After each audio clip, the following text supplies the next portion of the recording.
Sheena, I want to ask you a question. You don't have too much of real estate background, but जैसे मैंने शुरू किया था कि we are going to be incorporating various different marketing strategies from other industries.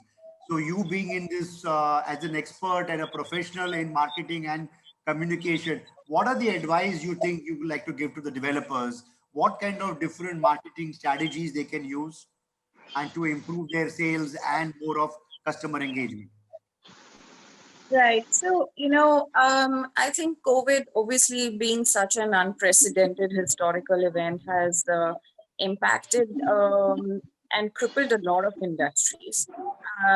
Whether, and we've seen that happening across, right? But I also believe, and, like the other panelist experts have already mentioned, what the real estate industry, and you better yourself who know the challenges which are right. But I think there's also an opportunity here. So while from a marketing standpoint, you obviously want to conserve your cash, you want to conserve your marketing budgets.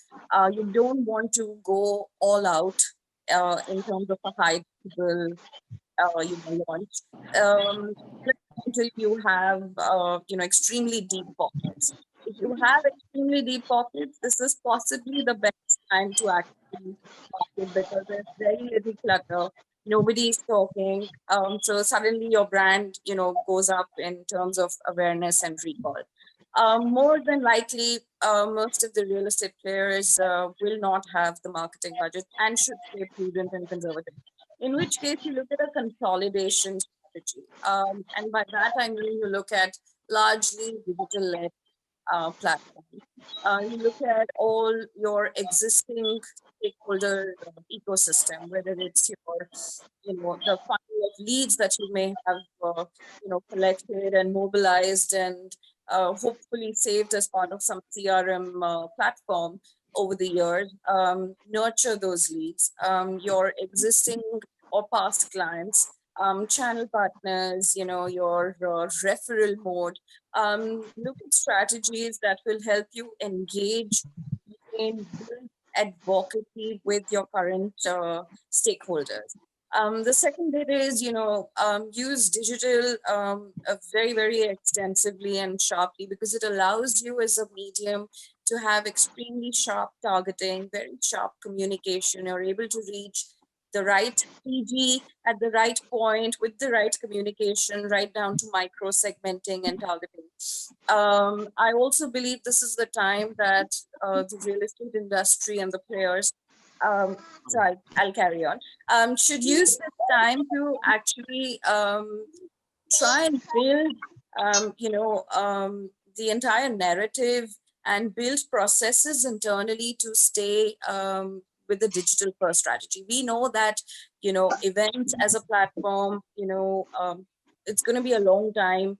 And the whole model has shifted. So today, the tours, especially the real estate site visits, the model house tours that the real estate industry, hinged very, actively and heavily in the past. It's now moving completely virtual. So now is the time to actually build all your platforms, invest artificial intelligence, machine learning, build the digital platforms, because I know that the real estate industry by and large have very legacy systems and have not come up the curve like a lot of other industries have in the technology space. So this is the time to actually build the technology, consolidate your processes, and use digital in a very active manner. Sheena, I'm going to ask you a very different kind of a question here. We have been talking about branded, corporate, unbranded. So, जो दिमाग में आता है from a real estate perspective, a big brand is a big company with big deep pockets. He's branded. A developer who's making 5,000 square feet or 50,000 square feet or a smaller plot and he has not spent a lot of money on marketing is unbranded. So, what is the difference between branded and unbranded from a marketing perspective, from your expertise in terms of communication? In the very layman sense, as long as you have a name tag outside, you have a brand, right? So even what you're calling as non-branded, unbranded, they are also branded because they are XYZ builders. What the difference between the two is that you have good brands, stable, reputed brands, and then you've got the riffraffs, right? So it's uh, the real challenge is really about building a brand, which is really a very long-term investment, and it starts with a very outside-in approach, and not an inside-out approach. So what I mean by that is, you have your product or service, and in this case, you have a project. It doesn't matter how big or small it is. There is a product or a service that the real estate brand has to sell, right? Now, most players, and this is across categories, even in financial services or whatever, if you have a cookie cutter solution, in which case what you have, you build it and now you want to sell it. Vis-a-vis an outside-in approach, which is starting with the customer saying, okay, this is the customer, this is the target group that I want to be after.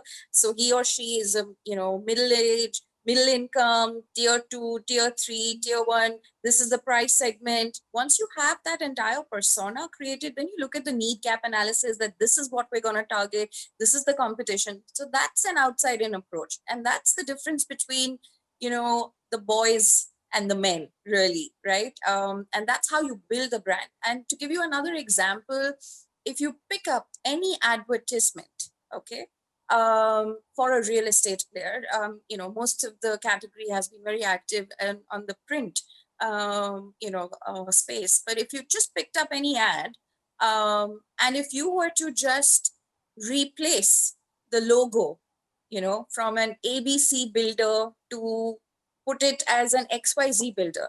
And if as a consumer, you're not able to identify just looking at the creative, right? Whether this belongs to a Hiranandani or a Rustamji or a Lodha, that is the failure of a brand. So if you're just replaceable as just, your creative is only about slapping together an elevation or a project and listing out amenities, or, putting some good looking pictures, then that's not marketing. That's not building a brand, right? Building a brand is where you build an identity which is unique to you, which is talking about your core strengths, which is rooted in your philosophy and what as a brand you stand for. So if there is a brand campaign or any communication which is consistent in terms of its colors, in terms of its font, in terms of its visual appeal, that there is an entire process of building the brand manual, building the entire science behind it. And those are the guardrails. So the agencies or the designers have to follow that, so that over time, that this is from this builder, this communication is from this builder. How is it that you're able to identify a Kotak ad or a Citibank ad without even having, the logos present, right? Because there is a certain visual appeal and an identity that they build on. So I think the emphasis is really about approaching marketing, not just from a cookie cutter solution, not from an inside out approach, approaching it from a customer lens, mapping out the entire customer journey, that this is the stages. And I think the other panelists spoke about it and touched upon it, which is, right from researching, a consumer, researching online, right? From identifying the options, the AIDA model, as we call it, from creating awareness to interest to desire to an action. The entire AIDA model, which is a customer service or a customer experience journey, is mapped out beautifully using marketing and brand.